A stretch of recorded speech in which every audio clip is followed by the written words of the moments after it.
Welcome everyone for the LinkedIn Power Lab webinar on the topic called Content Magic, which actually is not magic content. It's on purpose, a play with the word this way around.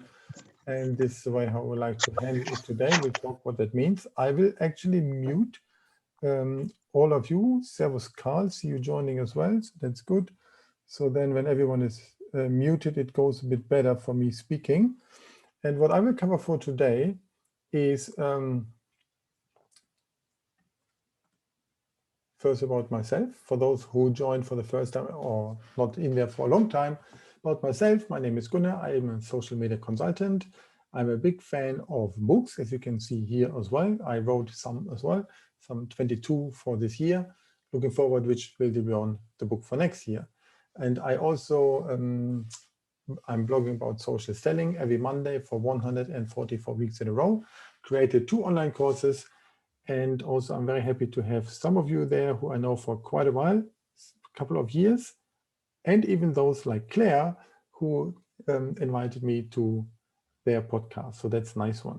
Actually, the post that I shared today on LinkedIn covers one other podcast, a guest podcast episode that I've had with Jane Jackson. So I would like to have this section today, the session interactive. So if you could be so kind and also use the chat, that would be quite good. Then we can also exchange some type of information, some kind of thoughts about it. So that would be quite nice.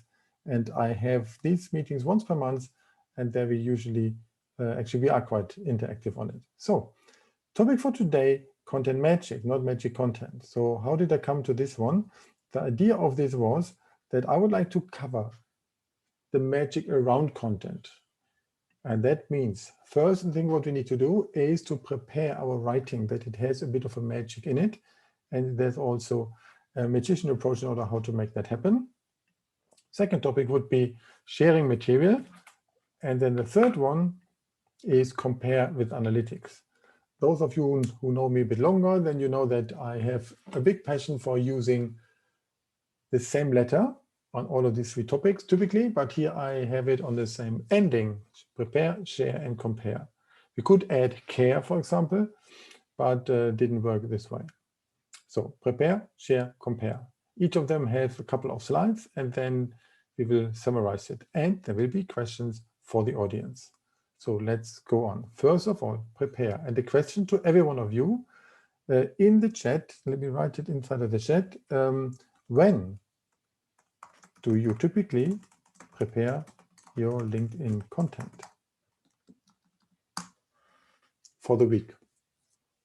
When do you do this? To give you my answer, and somebody quoted me on this one, I do it on a Sunday evening, planning the whole week ahead. It was a good time. Of course, that only works when I use scheduling software like Hootsuite. Claire wrote on the fly. That's a good one. So you're very spontaneous in what you're writing. And my old approach of scheduling everything to go on vacation and simply have everything covered, versus yours, Claire, I think a best practice would be to have something in between. What about the others? Belle, I know you're writing every Monday, Wednesday, and Thursday, and you really write your posts. So when do you do them? The day before, or how you operate this? When do you typically prepare that? Not writing. Doesn't matter, we're coming to this one. So let's go further. So what all belongs to this? So the first of all, if we just write content just for the sake of writing, then it's not really in direction of converting. So in my view, what we should do is to have a proper content marketing strategy that we can do. And that would be an example here that I found from a company called HubSpot. So, and some thoughts out of this one, some questions to make it magic. So the question is, who will be reading your content? Based on this, you know when this audience is on LinkedIn, when they're engaging on it. I made a couple of tests for this. If I would post something which normally gets me 1,000 views and nice engagement on the morning, but I put it out before midnight, or let's say 10, 11 when I go to bed, then my target audience is not on LinkedIn anymore. And the next morning when they are, my content is already further down that nobody sees it. So that's important. Who will be reading the content? What problem do you solve for your audience?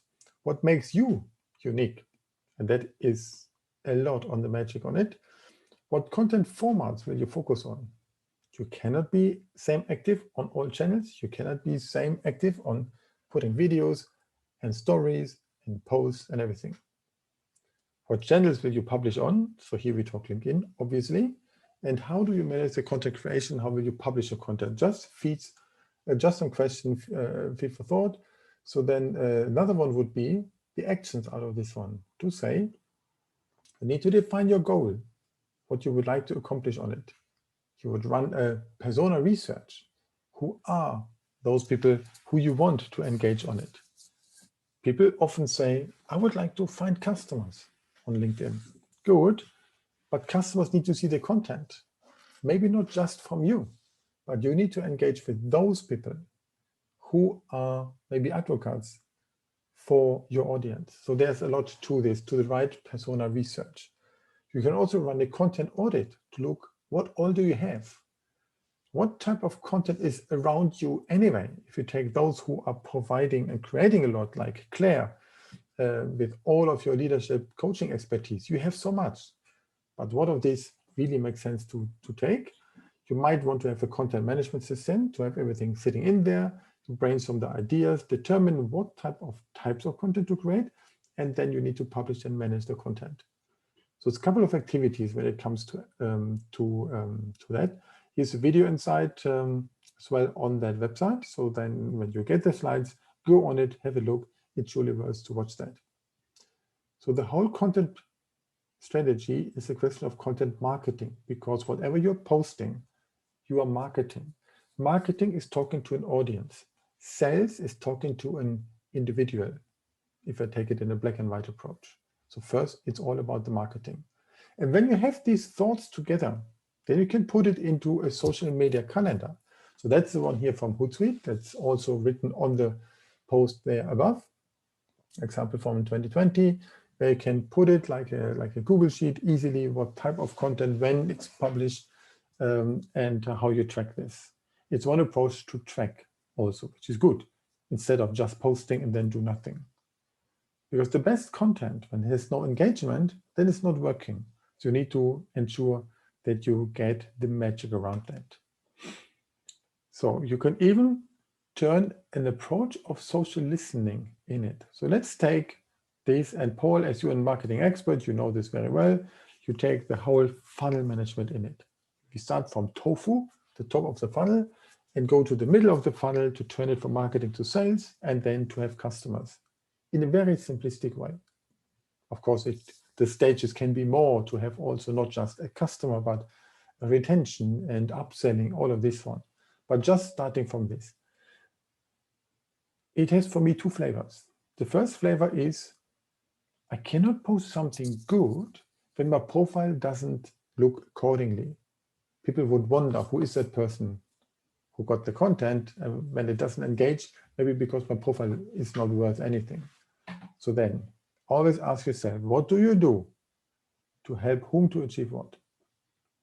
You have a powerful headline where you can have, in the meantime, 220 characters to fill it nicely. You will have a nice summary written in the first person, a featured section with some of your great content as rich media to really show that you're a genuine person. So that's that part of it. If people see your content and want to figure out what's in there, who is that person, then they can see that a real genuine person. That's part one. Part two, content. You need to figure out what's the right topics that you would like to cover. And you might not cover only the same thing like pitching any of services. Makes no sense. You need to figure out the length of your post, depending what type of people are looking at this. You need to figure out also and make a good mix of curated content versus created one. So that curated means you share someone else's content that sits somewhere, either on LinkedIn or outside, and simply share this. But if you only share this without any magic introduction, why it appeals to you and what is your take towards your audience, it will not achieve anything. Created is writing from scratch everything by yourself. So the length of post, frequency, timing, scheduling, ready to engage quickly, that's an important point. If you write and forget it, or if you schedule this and don't do anything, then it is a missed chance. And the question is further, does your content help to guide people through to the funnel? So you would like to get something out of writing on LinkedIn. For some people, it can be to find the next job and they would like to show their expertise. For some others, it might be they would like to sell their services. But if you only put content out for the top of the funnel for awareness, then it doesn't necessarily help because it doesn't get through. So in the meantime, some question from Claire, when do post this article? I'm coming on this one. And for Steve, you are new to writing on LinkedIn, you will update the profile. That of course makes sense on the left part of it. And some of my webinars talk more about it. You can find in the archive. So critical for me is you would set return on investment targets and measure them. So I put out that I would like to have every month 10 posts which have 1,000 views. Views are not necessarily a good metric because they do not talk too much of results. But without views, there is less chance that somebody likes it or puts out comments. So the views somehow they have some value. So therefore, sometimes you can write content which is more on the marketing side, but should also turn down into the middle of the funnel part. Sometimes you can even take content that you write for the public, take these pieces and share it with some people who are further down in the process already. So you need to pay attention what type of content sits at which part of the funnel. So my method to choose content, I created a formula out of this one, and it's called Trello. And some of you, particularly like Paul, know Trello, which is a company, and that is a funny thing. So Trello, some of you might know, they have these nice boards where you can structure content, like this one. That is a new online course I'm planning. But Trello for me, it's the old logo before they have been acquired by Atlassian, but Trello are 6 words. The first one is trust. I write and share content to build trust because people like to do business with people who they know, like, and trust. This KLT factor, know, like, and trust, is an important topic. Second one is results. That doesn't mean that I would write how much money I make, or how many, what's my market share, or all of this type of stuff. What's the revenue that the company got? That is less relevant, but more what my products and services have been leading customers to achieve. That's more about the results, more case study like. Third one is enthusiasm. So I like to show what I really like. Fourth one is learning, not education, but learning. And I see the difference being that I better share what I learned instead of playing the teacher who says that's what you have to learn. So it's more that I learn as well. And I share that to my audience. The next one is lifestyle, not bragging with a Lamborghini, but rather to show also that we are in a nice area, something positivity on it. And the last one is opportunity. The last one is opportunity. Many people, they take this as a first to pitch. That's my offering. That's what I have. But for me, it should be less than 20%. It makes most sense. Important is that all these 6 values provide value in all of those posts, always. In my view, posting once per day is good, maximum twice. Some people say you need to post 3 to 7 times, but that's spamming. Makes no sense. And for the LinkedIn algorithm, it even says, if you post already the second time on the same day, then the likelihood of lower engagement is there. So therefore, pay attention. And the question when to post has been changed in the pandemic. I realized morning is much better than afternoon or evening. So question in the meantime, Paul, you also wrote, it needs to fit your greater marketing strategy and match other mediums like direct mailing, landing pages, call to action, offers, placement, and so on. Yeah, that's the marketing person in you writing this. Perfect, like that. And Belle, you wrote how do you work? Who's seeing and liking your post from the top of funnel that you mentioned? I show later. There's one tool who does that very well, actually. So then pitch never and produce it in batches. When I earlier asked, when are you planning your content? I'm a big fan of batch processing. So I write 2 or 3 articles or posts, better to say, at the same time. And then I can schedule them.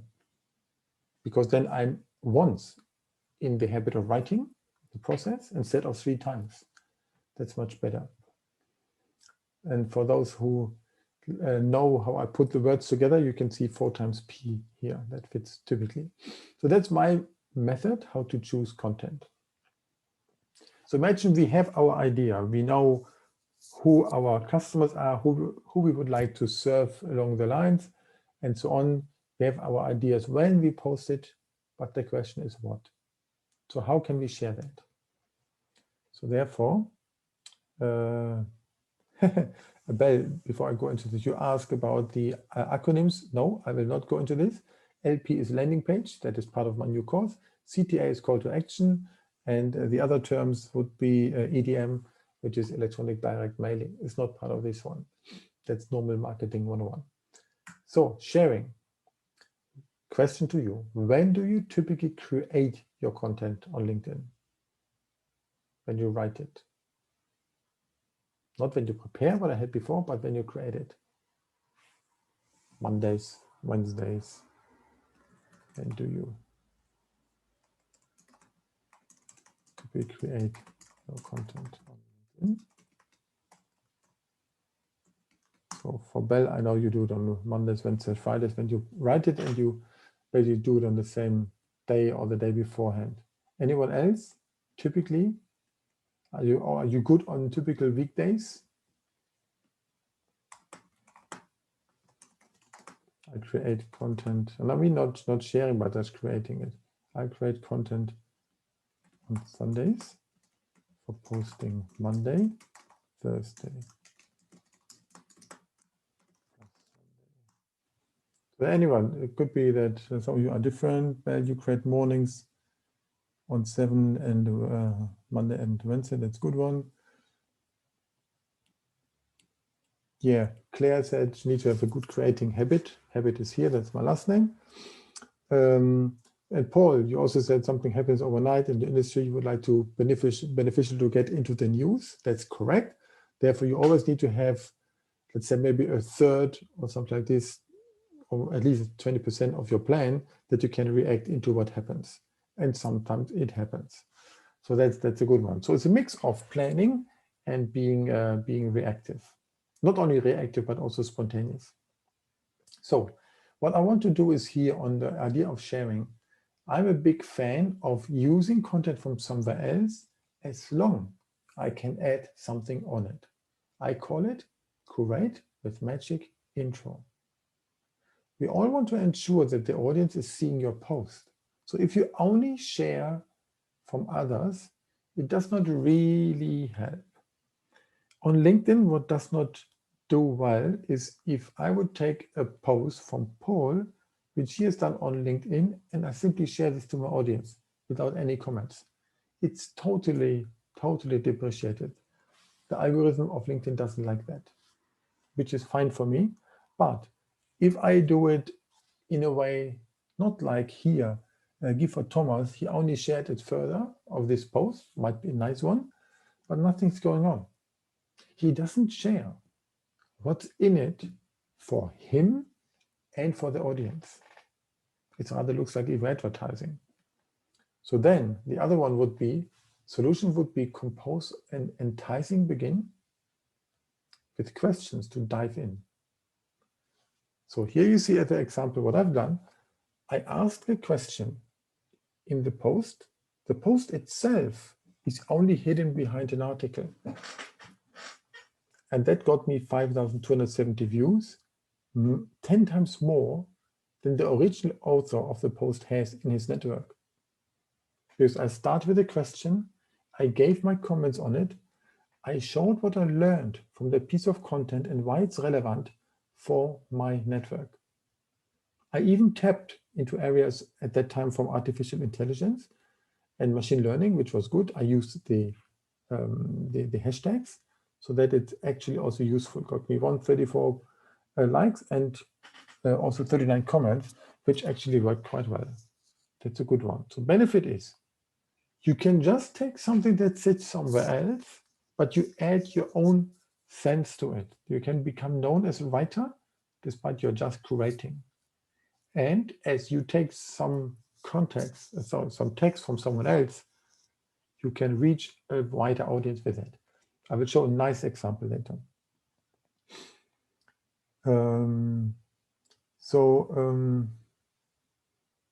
Yeah, Belle, you asked why a lot of like help you with my product and offer. I built my network. I built my network not only straight into those who are actually buying, but those which are adjacent in the whole area. I would like to be known as a subject matter expert. Then those people are following me, are connecting with me. And those people might have other people. I want to get into the second-rate connections.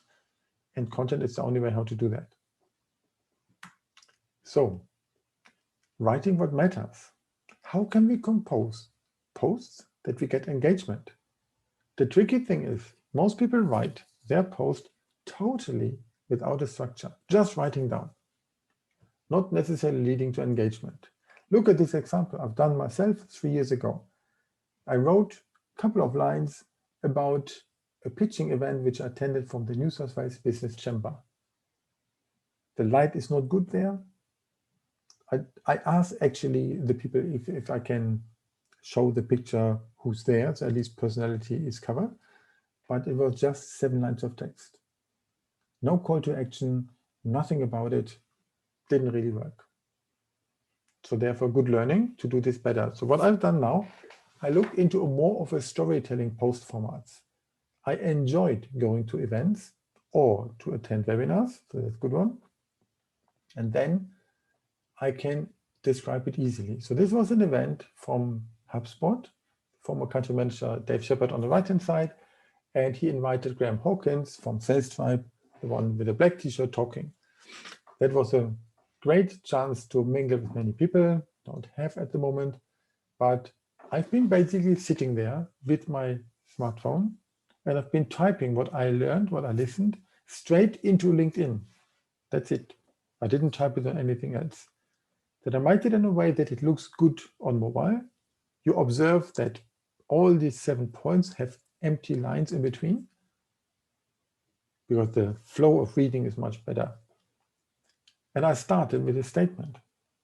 True or false? It has never been easier to find buyers and never been more difficult to engage with them. True or false question.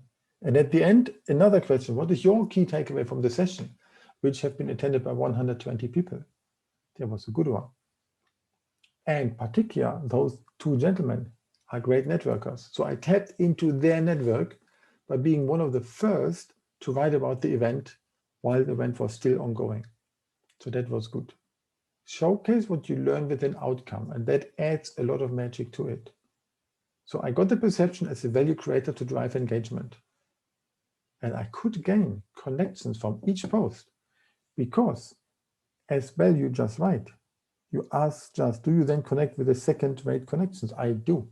When I see who's engaging on it, and I see good comments of people who are just second-rate connection, I'm happy to engage with them, particularly when they write something good. I don't see who viewed it, just the number of it, but I see the profiles of those who like it and who share and who comment on it. So the next one is, what type of post actually we have? That was a question earlier from you.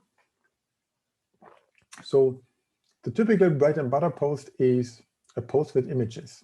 And the first 3 lines, they decide if this post will be successful or not. This one here, I start with a question, how to adopt to the new world of sales.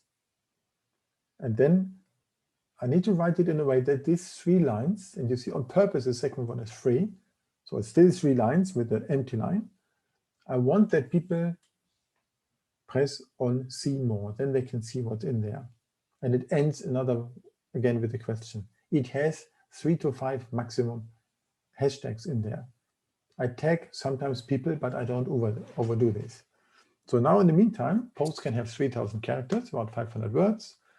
If you share an external link, it's included in these characters as well. So LinkedIn would like to get more meaningful content, which is great. So then the question that Claire had about text, post versus articles. The articles are those which are much longer and they are easy to find. They are perfect for SEO and for leadership because you can always find them. People don't have that many. But posts, after a while, you cannot really find them anymore unless you copy the link to it. So the idea is for these typical posts with images, show your expertise, adding more points to a topic from different angles to entice reactions. I post not to have posted. I post to see, to engage with people. So the other one would be text-only post. Some people say an image says more than 1,000 words, but you don't need that many words. So one of the best people in my network who are writing text-only posts, that is Justin Welch. You've seen beforehand, it is 3 lines on a post with image, but it's 5 lines on a text-only post before the see more button. It is 5 that you can see here. The second and the fourth line are empty, but they are there. And how simple Justin writes. Want to build a massive following on LinkedIn and make some extra cash? Here's your 7-step plan. Who does not want to scroll down and open that? So post with photos. Show 3 lines with these see more. Post without photos, show 5. If you write an enticing begin to make people curious, then it works. You can use few emojis, don't overload it, it's not Instagram, and write simple language. Justin Welch is a master on that. The benefit of this, become a storyteller in KISS fashion. Keep it simple and stupid. And that's really good example. Worth following him. In the meantime, another question here. When you have a comment from someone who really engaged with a shared article of passion, how do you use it to your advantage? Engage with them. Maybe add them in your CRM system. In whatever way, track them and engage with what they do. You can turn them into becoming either your customer or your business partner in whatever way. Maybe they have people which can be your customer as well behind them. You need to get promoters of your brand, fans, supporters. So here again, another one from Justin, 10 of the most useful LinkedIn writing tips. Empty line, just 1 emoji, empty line. Perfect. Really like him. The next format, which is really engaging on LinkedIn, is called documents. So here's one example from Dimka, which I like. She called it LinkedIn Habits, again, my last name. And this is a PDF document, which has 5 pages. And you can scroll through. Ideally, they are done in a way that the fonts are large enough that it works. You can add a multi-page document to visualize your content. Good idea. Create them in Canva, PowerPoint, whatever, upload as PDF. So need to be large. You can use images wherever you can, and you can show your expertise to the broader community. The people want to see that. You get higher visibility than in normal posts. Why is LinkedIn doing this? Because what they want is that people don't go away from the platform to download a PDF, something like this, but rather to keep on the platform. And that exactly is what it does. It's a good one. So the last point I want to talk here about what type of content we share are polls. So they exist already for a year and a bit. And that's a good approach to gain feedback and sentiments on interesting topics and opinions. You only have 4 choices, never more. And it's really worth playing with that. Put them out at a good time, ask a good question that resonates well, and then you see it for one week. People can remove their vote, people can change their vote within that week, but I cannot see who else voted what when I'm just a person who is voting. That's a good one. So even the number of votes is visible. Here, this one, 509, that's quite good, like that. So what's the benefit? You collect input from your network about a topic. You can then follow up with the voters and you can write about it. So this here is from Sue Parker. She wanted to know, what is the #1 content preference on LinkedIn? If it's video, text, posts, articles, or podcast. And by not that big of a surprise, it's a text post, which are there. Good idea with the post, happy that they're not overdone. So maybe once a month, every second month, to put out a poll is a good thing. So yeah, so I hope in these slides, when you get them, when there's written the benefit, that is obvious. So I write it as a summary on purpose, why it makes sense. These things, the documents and the polls, they are there to get high engagement. We are on LinkedIn to get engagement, to talk to people. That's a critical thing. If we talk to people, we can tap into their networks. We need to get the second grades. So next one, last point, third one. From prepare and share, let's look into compare. And you can see this slightly illuminated tree at the background that looks like Excel spreadsheet with plenty of little values in there, and exactly that's how it works. So, question, do you analyze your content outcome on LinkedIn? Curious who says yes. Do you analyze your content outcome or engagement on LinkedIn? Anyone doing this?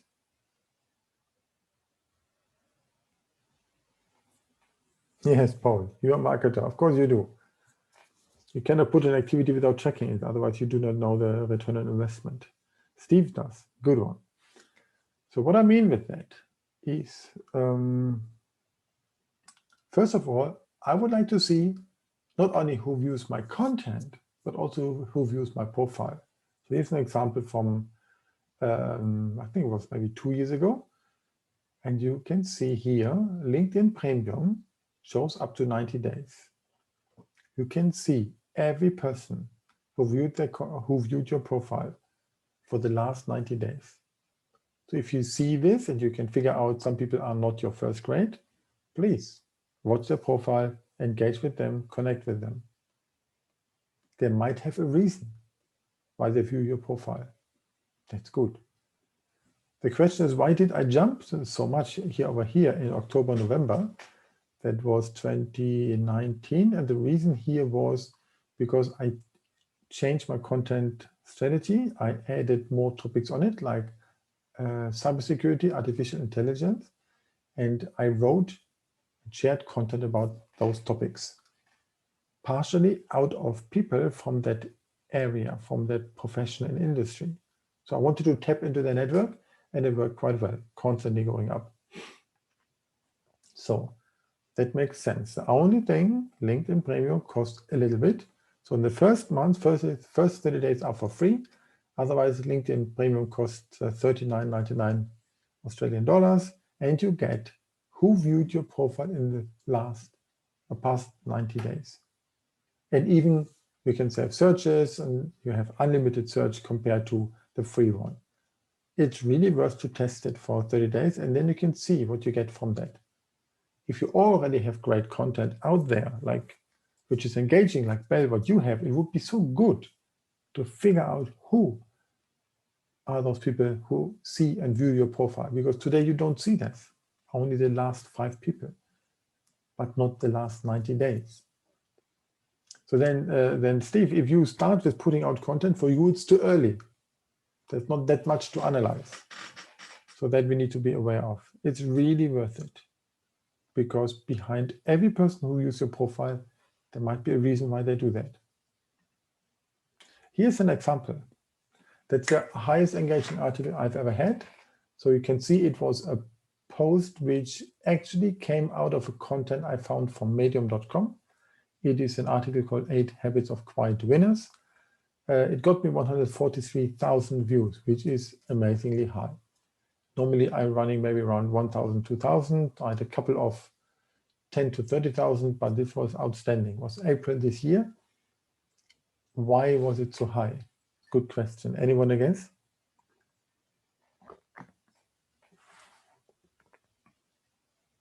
Anyone a guess? What is so special at this, what you see? It's a good question. So first point is the article, original article on Medium, already got 10,000 claps over there. So it has been highly successful when it comes to search engine optimization. So that's good. The original author, Tim Denning from Melbourne, the blogger, also is a good name in the industry. That helps as well. And instead of just sharing, I summarized exactly what this article is about. The article is not even long, only 4 minutes to read. So this took me 15 minutes to write the summary of this, all of these 8 points. I start with the question, I end with the question. I have 3 hashtags. I tagged Tim, the writer. I also tagged Joel Annesley, who is a life coach in that area with his book. So I wanted to tap into his audience as well. And then I added another people, not in the post, but in comments. I had a lot of free lines for the better flow.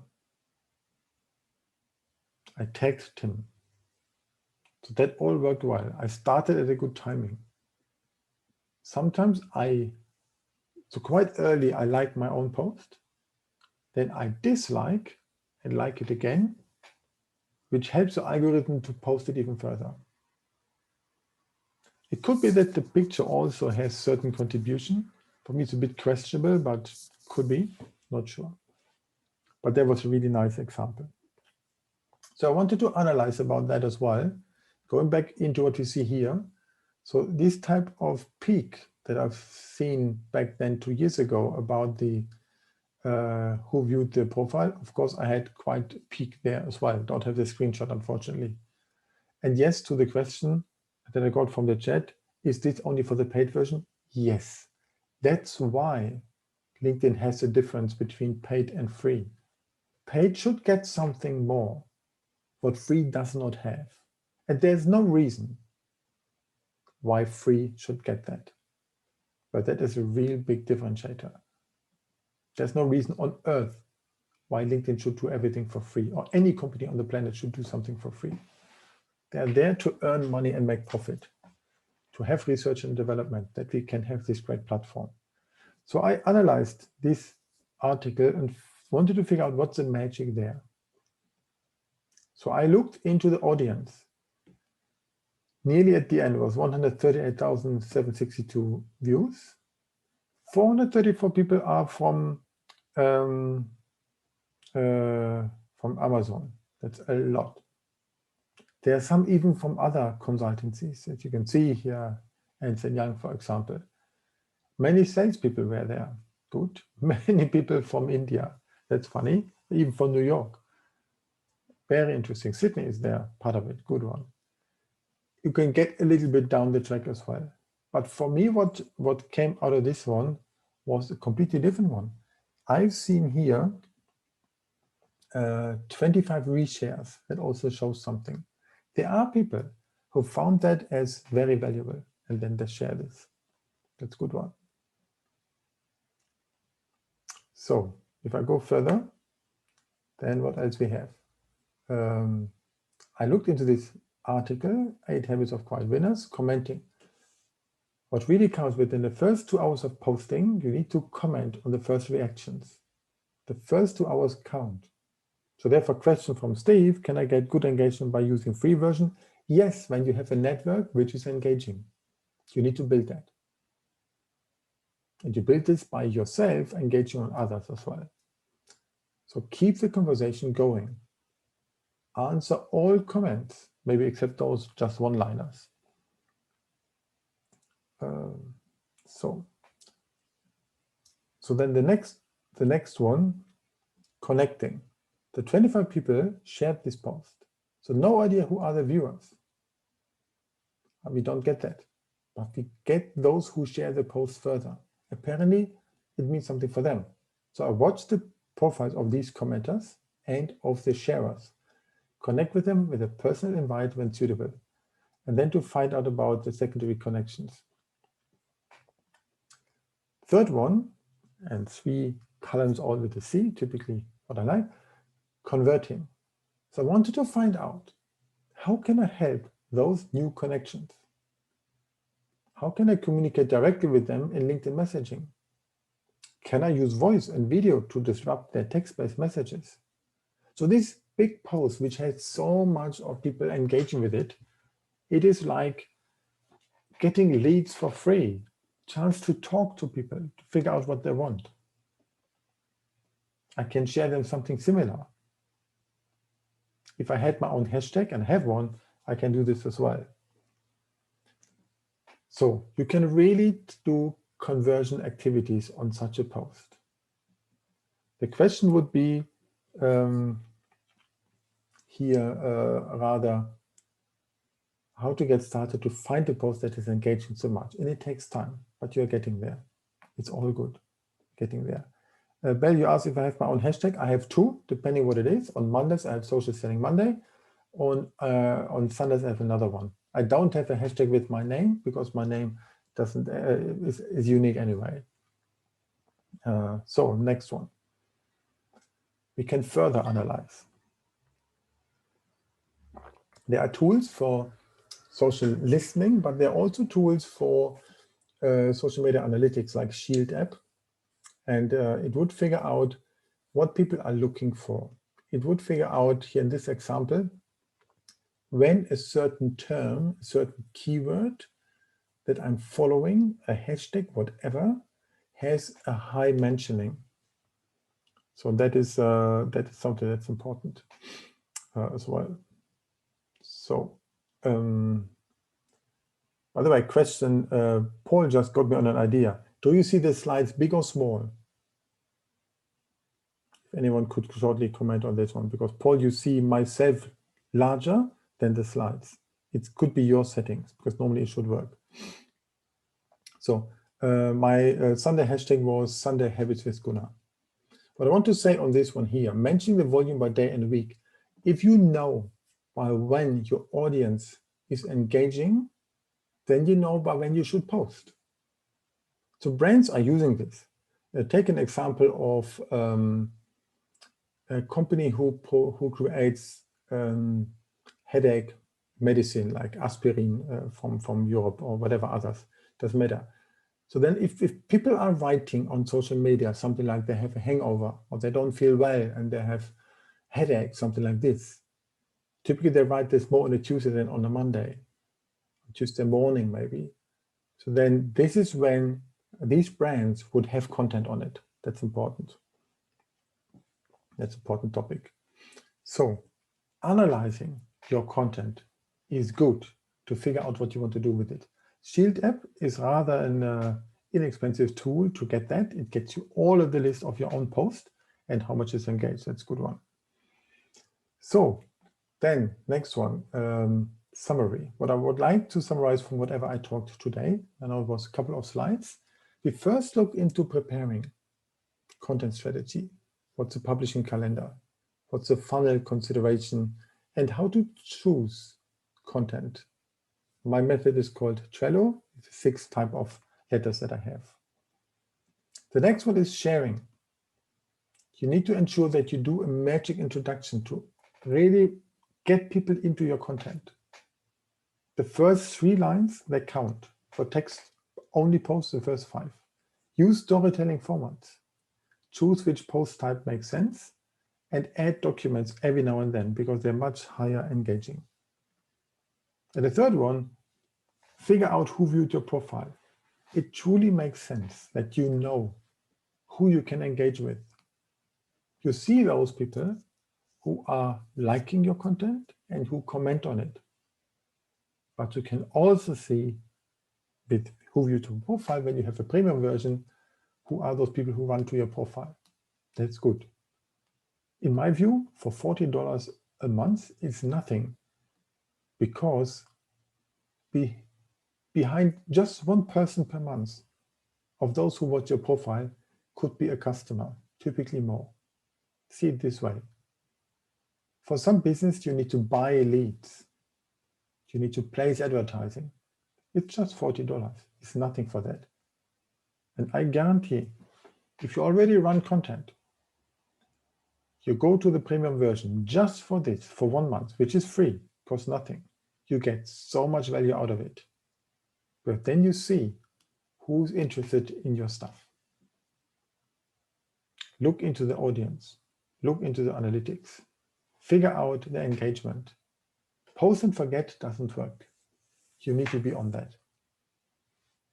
And that works. So, any question? I see some. Yeah, Paul, Premium helps also with lots of other things. In particular, if you want to search on LinkedIn for people in your industry.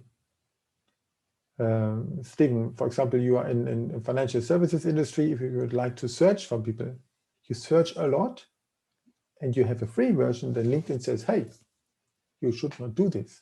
It looks you have a commercial interest. Please take a premium version. Because if you search for something on LinkedIn, it costs money to LinkedIn to operate that. If you don't contribute by paying a premium version, then it costs them money to operate your profile. So therefore, it's limited. Makes obviously sense. And also, there's another thing which is important. Also, Paul, you mentioned that people Google you before they make a phone call to ask about your services. Therefore, ensure it looks well. And then you see who it is. People can Google. They find your website. They find your LinkedIn profile. They search for this and make a decision. Maybe the decision is not to contact you. You would not know about it. But if you have premium, you see it, who it was. And that's a good one. So the next steps out of this one, if I've done the summary, all of these 12 points, how to prepare, share, and compare, how I can help you on this journey is a couple of things. First of all, what I can do is to run a discovery call, to talk 30 minutes for free about getting some ideas, what you can do on LinkedIn. So Steve, you and I know each other for a while, didn't have this call. If you would set it up, then I can look how I can help you that you get engagement. Just some ideas, brainstorming on that. That's fine. You can schedule there on my Calendly. The second one, I also help actually some of you on the call already with a refresh of the LinkedIn profile to figure out how can we turn it from an old CV style into a storytelling approach. So that is not that I write it completely, but I get it into the next level. So that, of course, is a paid service. You can click on the button to book it here. And I have an online course about LinkedIn. And this, I call it organic LinkedIn course because I'm focusing here on what people can do by putting out content. So enhance your knowledge on this one and transform to the next level, which is actually coming in 2 versions for a quite attractive price. So that's this. These are the 3 topics. The course itself has 4 areas. The first one is how to complete your online presence. That profile really looks good and define your target market. The second one is how to connect properly, not just press on the button, but how can you find your tribe and how you can connect in a proper way that is sustainable and then people memorize who you are. Third one is content, to go further in what we talked today, how to comment with style, how you create properly from others, and how you can create your own content. And the fourth one is to convert. How you can engage with the audience, get into a routine, therefore I had the question at the beginning, and how to elevate to the next level. That is 4 areas, all starting with the C. And a bit of a cabinet with more tools, whatever I recorded on there. So it's quite a lot in it, in this course. I think even up to 3.5 hours of video. So that is what I already have, what is available. And for those who are in small business and thinking about, it's not just social, but also the whole digital side. So Bill, you asked, for example, on Paul's comment, What about topics like call to action, landing pages, capture pages, EDMs, all of these kind of the funnel talk. I'm now creating a content for this. I call it Your Online Business, Digital and Social, which covers this all together. That starts not with you, but with your marketplace. What's the whole ecosystem around? Then it gets to you. And then it gets to digital, which means your website, a capture page, a landing page, a funnel, all of these kind of topics. Go further into your social to look into all of the social media categories briefly. What other groups, what other stories? And one of the sentences that I always say is use posts to tell and stories to sell. That comes also out of here. And then on the fifth one, how it all comes together. So it's a 5-module online course, which has marketplace, view, digital, social combined. And that has 25 lessons, 3.5 hours of video. Will be very practical. Should be done around end of September. Really like doing this, put this all stuff together. A lot of my webinars gets in there in a new shape and form. So then you will see this, and that's all what I wanted to share. So any questions and answers, please let me know. Could you just repeat those 3 words you said about this, what you did with the selling and what you use? You just said it now, those 2 tips between the 2 posting processes. You just now you mentioned use something for. Yeah, use. I don't know. Let me invite it here. Use post. Because you said a lot very quickly. It's a lot for us to take in. You go like 100 miles an hour. It's an awful lot to take in. Yes, that's correct. Otherwise, and we're not all. We don't think as quickly as you speak. Yeah. So use posts to tell and stories to sell. Yeah. Can you write that in the post? Just have done. You don't post about your services too much, but in stories, and I mean Facebook stories, Instagram stories, and LinkedIn stories, that's where you can really sell and pitch. Okay. And the other thing I wanted to say, you've been on a lot about paying for the premium version, but one thing you forget is not everybody's clientele is going to be on LinkedIn. It is for the traditional white collar worker, maybe, or salesman or woman, but it may not be for someone in the work I do. My clientele may be, for example, in Facebook. So in which case it can, okay, you've got the first month free, but you've got to be very careful that you don't then get caught up in the regular paying every month if it's not going to bring value to. Like so that's a hard one pick. On the planet we do, well, if it's Netflix, if it's Disney Plus, if it's LinkedIn, it doesn't matter. Whatever you do, you have a first period that you say you would like to go, and then you need to put yourself in a calendar, a point to say, I need to cancel. Obviously, that's typical in subscriptions. And we're not living in Germany where you need to have a lawyer to help you doing this. So then it's but you can get caught out to find out where to end and it. Even if you have a second one that costs you the $40, for $40 you cannot buy leads that high in quality than what you can control by yourself.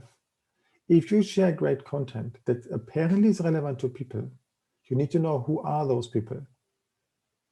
But it's not just knowing the people. You've got to be a gift at doing that. And you are, but not everybody has that gift. That takes a long time to gain that gift. I am teaching this, and you are so well on your journey on that one, because your Thank content God. is really good.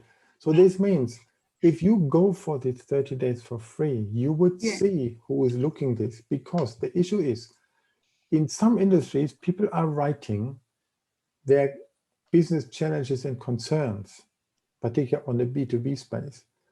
But in your area of providing healing services, people don't post on LinkedIn that they have pain. But when you have content, apparently some people, they see this, particularly you post it more often. So you would want to know who is engaging with it, who sees it and who likes it and who writes on it.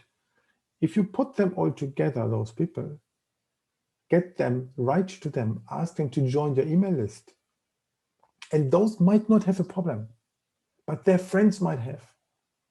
If I would get your newsletter, thanks to me watching your profile, watching your activities, and my neighbor says, oh, they have a pain, they need some energy healing, then I would say, hang on, I get always this from Bell, I can recommend. That's how that works. But you need to know those people who watch that. Therefore, it's very good. Give it a try for 30 days. And is that something that you can help with after that in part of your service, even not just for me, but for your whole audience today, and not necessarily people who are so advanced with the people who are more new to it, that on how you're, once they've got the paid version, how they then engage those people and get in touch with their second-rate people to use the right language, the right sales pitch to bring them in. Yes, and actually I had, I think last September, I had a webinar about enhancing the network, which covered that. Yes, but you know, these webinars are short and sweet and there's a huge amount in it. And sometimes it's just great, but sometimes one needs to hone into a particular area, and it takes time, and I can speak from experience, to know where your weaknesses are. You don't know straight away until you keep working at it, where your weaknesses lie. Of course, therefore I offer consulting services on one-on-one base. Okay. Good one. Any other question, Paul? You wrote something, do some testing and hypothesis to understand your audience, and then you will know what's best platform to engage with your business. Exactly. That's true. Because I strongly believe you can master 2 social media channels, not more than that. And for you, it might be Facebook and LinkedIn. For some others, might be actually Facebook and Instagram, depending what it is. Depending also which age group they are targeting. So then there are people who are life coaches who are in the age of 55 to 65. Their target audience might not be 20. So therefore, LinkedIn and Facebook might be good. There are some other life coaches who are 25. Their target audience might not be 55. So therefore, they might catch rather on Instagram or maybe on even Snapchat. So we need to know that. Good one. Hey, thanks everyone for joining. Any more questions? Because we're already about the hour. Any further comments? Thank you, Gunnar. Thank you very much. Děkuji, Oline. Děkuji. A pozdrav. Servus. Thank you. Danke. Danke, Gunnar. Tschüss. Ciao. Ciao.